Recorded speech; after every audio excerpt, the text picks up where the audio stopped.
Bora ler a Bíblia comigo? Se tu não leu ainda hoje, vai ler em nome de Jesus.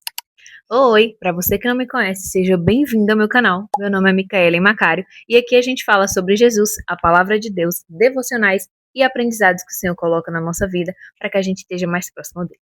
E no vídeo de hoje a gente vai continuar lendo o capítulo 5 de João. Para você que ainda não viu os outros vídeos, tá? Aqui no card tem a playlist do capítulo 1, 2, 3 e 4 de João. E hoje a gente vai continuar lendo esse propósito de conhecer a palavra do Senhor junto com você, tá certo? Interrupções, você vai se inscrever nesse canal, dar o like, comentar amém ou glória a Deus e continuar assistindo esse vídeo até o final, porque é pra tua bênção, tá ouvindo? Em nome de Jesus. E antes de começar, a gente vai estar orando, porque a gente não lê a Bíblia sem orar antes, tá, irmão? Em nome de Jesus.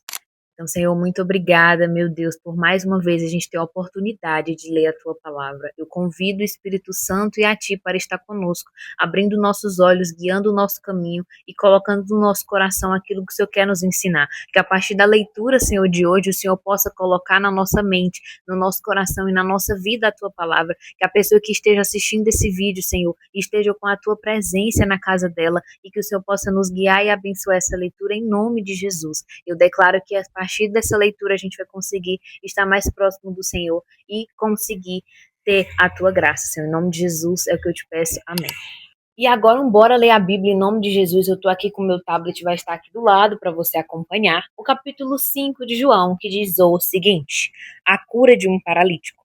Depois disso, houve uma festa dos judeus e Jesus foi até Jerusalém. E ali existe um tanque que tem 5 estradas e que fica perto do portão das ovelhas. Em hebraico, esse tanque se chama Betesata. Perto das entradas estavam deitados muitos doentes, cegos, aleijados e paralíticos. Esperavam o movimento da água, porque de vez em quando um anjo do Senhor descia e agitava a água. O primeiro doente que entrava no tanque depois disso sarava qualquer doença. Entre eles havia um homem que era doente fazia 38 anos. Pega essa informação. Jesus viu o homem deitado e, sabendo que fazia todo esse tempo que ele era doente, perguntou: Você quer ficar curado? Ele respondeu: Senhor, eu não tenho ninguém para me pôr no tanque quando a água se mexe. Cada vez que eu tento entrar, outro doente entra antes de mim. Então Jesus disse: Levanta-te, pegue a sua cama e ande. No mesmo instante, o homem ficou curado, pegou a cama e começou a andar. Isso aconteceu no sábado, para variar, né? Que Jesus ele fazia o milagre a maioria no sábado. Versículo 10. Por isso os líderes dos judeus disseram a ele: Hoje é sábado, a nossa lei não permite que você carregue a sua cama neste dia. E ele respondeu: O homem que me curou me disse: Pegue a sua cama e ande. E eles perguntaram: Quem é o homem que mandou você fazer isso? Mas ele não sabia quem tinha sido, pois Jesus havia ido embora por causa da multidão que estava ali. Mais tarde, Jesus encontrou o homem no pátio do templo e disse a ele: Escute, você está curado. Não peque mais, para que não aconteça com você uma coisa ainda pior. O homem saiu dali e foi dizer aos líderes judeus que quem o havia curado tinha sido Jesus. Então eles começaram a perseguir Jesus porque ele havia feito essa cura no sábado. Então Jesus disse a eles: O meu pai trabalha até agora e eu também trabalho.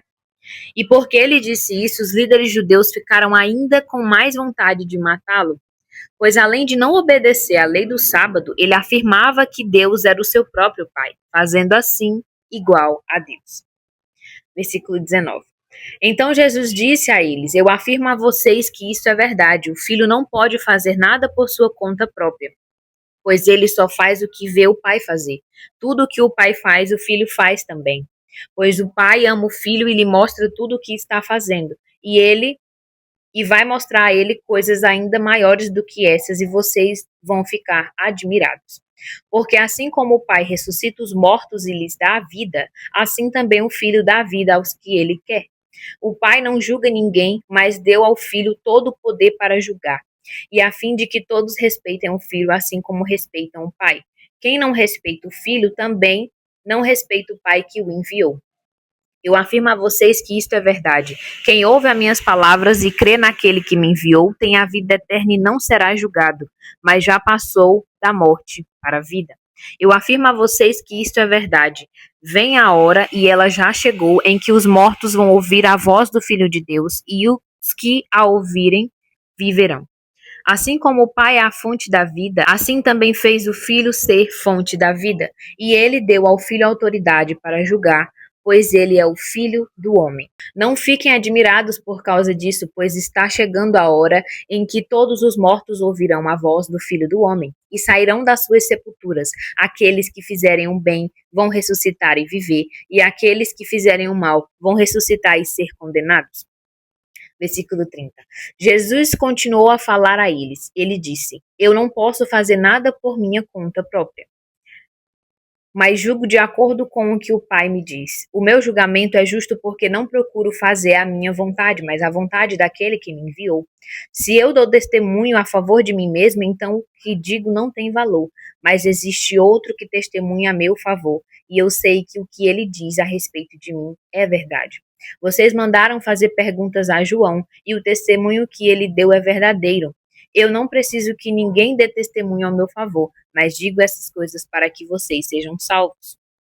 João era como uma lamparina que estava acesa e brilhava, e por algum tempo vocês se alegraram com a luz dele. Mas eu tenho um testemunho a meu favor ainda mais forte do que o que João deu. São as coisas que eu faço, as quais o meu Pai me mandou fazer. Eles dão testemunho a favor de mim e provam que o Pai me enviou. Também o Pai que me enviou testemunha a meu favor. Vocês nunca ouviram a voz dele, nem viram o seu rosto. As palavras dele não estão no coração de vocês porque vocês não creem naquele que ele enviou. Vocês estudam as escrituras sagradas porque pensam que vão encontrar nelas a vida eterna, e elas são as mesmas que dão testemunho ao meu favor. Mas vocês não querem vir para mim a fim de ter vida.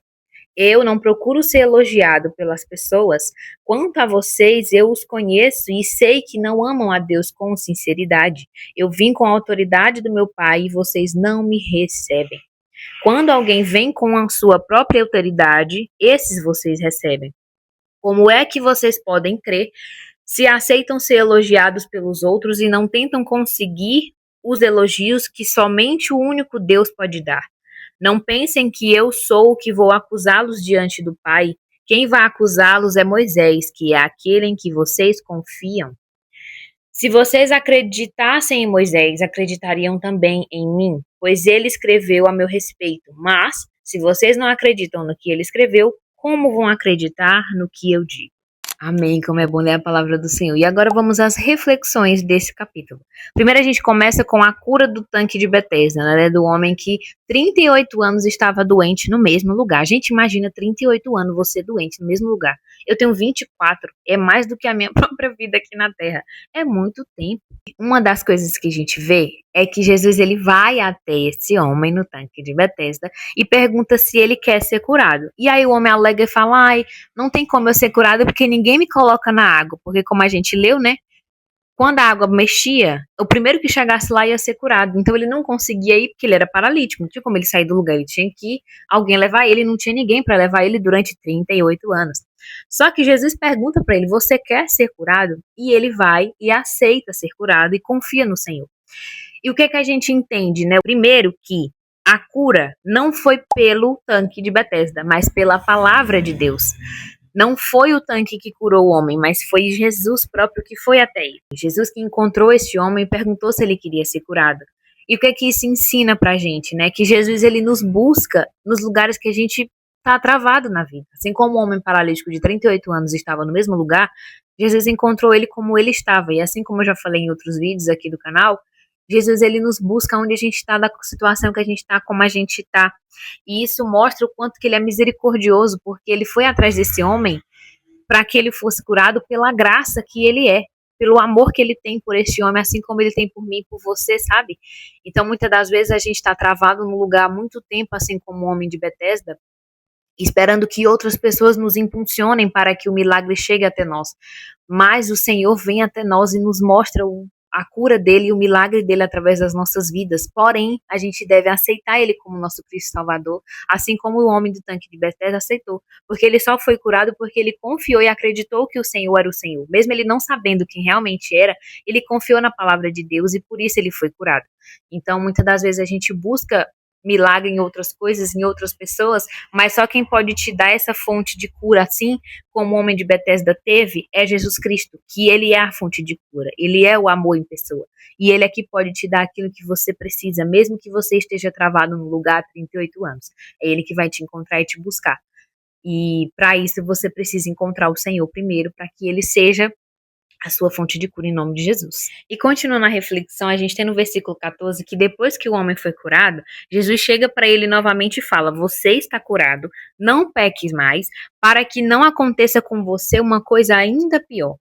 E o que é que isso mostra pra gente hoje em dia, né? Que às vezes o Senhor, quando ele nos liberta de alguma coisa que nos aprisiona por muito tempo, assim como o homem de Betesda estava 38 anos no mesmo lugar, ele não quer que a gente seja apenas libertado daquela situação, mas que a gente encontre cura ali, que a gente possa ser nova criatura em Deus. Porque assim como diz em 2 Coríntios 5,17, se alguém está em Cristo, nova criatura é.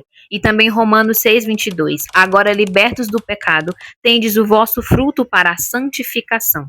E o que é que a gente entende disso, né? Jesus, ele não cura apenas o nosso corpo para que a gente se liberte de algo, mas também a nossa alma, o nosso íntimo nele. E a enfermidade física que foi acontecida com esse homem de 38 anos no mesmo lugar, não era só uma cura física, mas também uma cura espiritual, interior, sabe? Para que ele conseguisse estar afirmado em Cristo.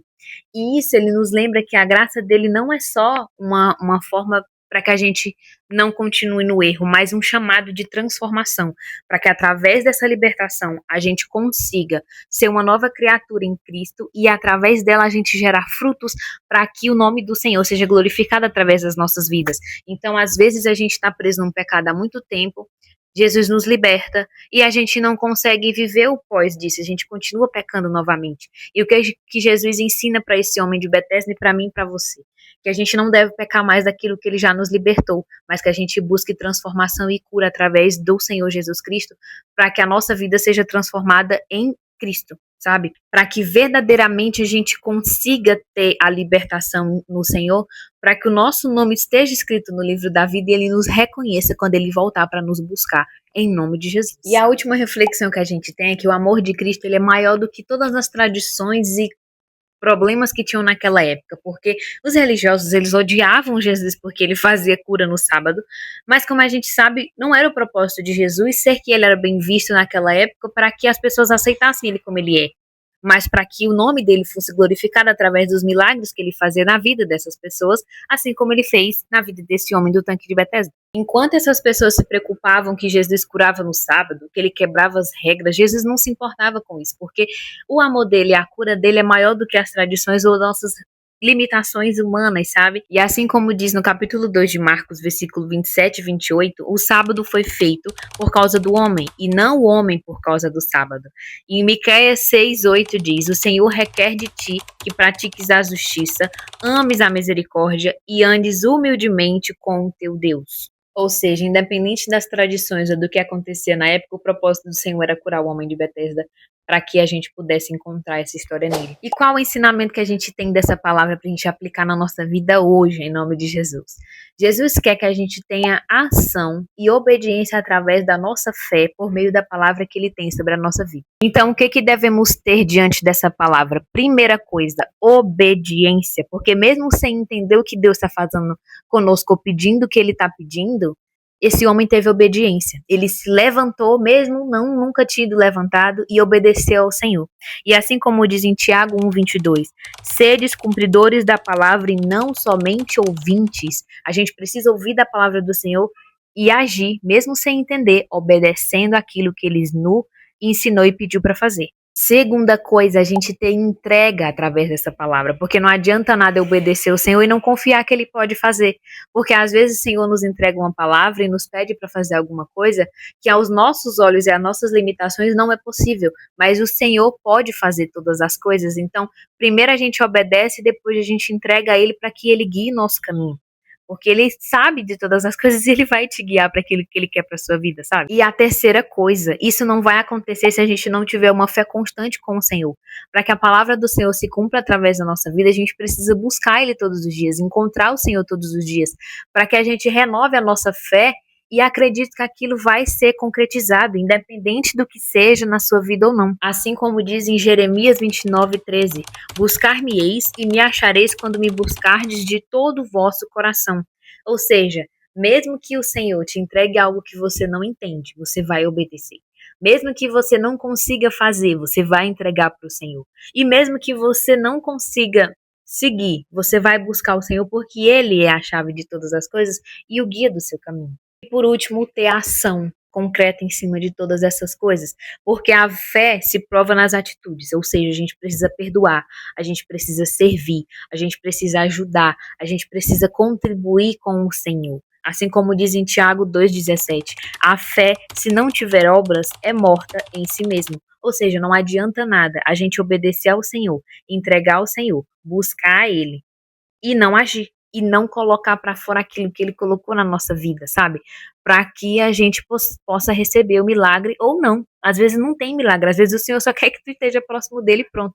Mas para isso a gente precisa estar perto dele, para que a gente consiga ter uma vida caminhada com o Senhor, sabe? Para que Ele seja o nosso guia em nome de Jesus. E por último, logicamente, todas essas coisas não são feitas para que o nosso corpo, a nossa alma, o nosso espírito sejam elevados, mas que o Senhor possa estar sobre nós, para que o nome dele seja glorificado e ele seja elevado através das nossas vidas, para que ele cresça e a gente diminua. Porque quando o Senhor faz algo nas nossas vidas, assim como ele fez para o homem de Betesda, como eu já falei durante esse vídeo, não é para que a gente seja glorificado ou para que a gente tenha as nossas ações maiores do que todos, mas para que o nome dele seja glorificado, para que as pessoas reconheçam Jesus em nós. E ele vai mudar a gente de dentro para fora. E é isso, que você possa obedecer ao Senhor, se entregar a ele, confiar naquilo que ele tem para sua vida, buscar ele de todo o coração e agir sobre aquilo que ele tem no seu caminho, no seu coração, para que o nome dele seja glorificado através da sua vida, em nome de Jesus. Amém? Amém, glória a Deus. E pra gente finalizar o vídeo, a gente vai orar, porque como todo crente, a gente ora antes da palavra, a gente reflete, a gente ora de novo em agradecimento, por isso a gente vai estar orando, tá? Em nome de Jesus. Senhor, muito obrigada, meu Deus, mais uma vez, pela tua palavra. Muito obrigada pelo ensinamento que o Senhor nos deu hoje. Muito obrigada, Senhor, por colocar que o teu Espírito Santo nos desse entendimento sobre aquilo que o Senhor quer nos ensinar. Eu espero do todo o meu coração que essa palavra tenha chegado nas pessoas que precisam ouvir essa palavra, que essa palavra tenha tocado no coração dessas pessoas através do teu Espírito Santo, que o Senhor possa ter agido através, Senhor, dessa palavra na vida dessas pessoas. Eu creio, meu Deus, que elas precisam e vão te buscar cada vez mais para que o Senhor seja o centro da vida delas em nome de Jesus.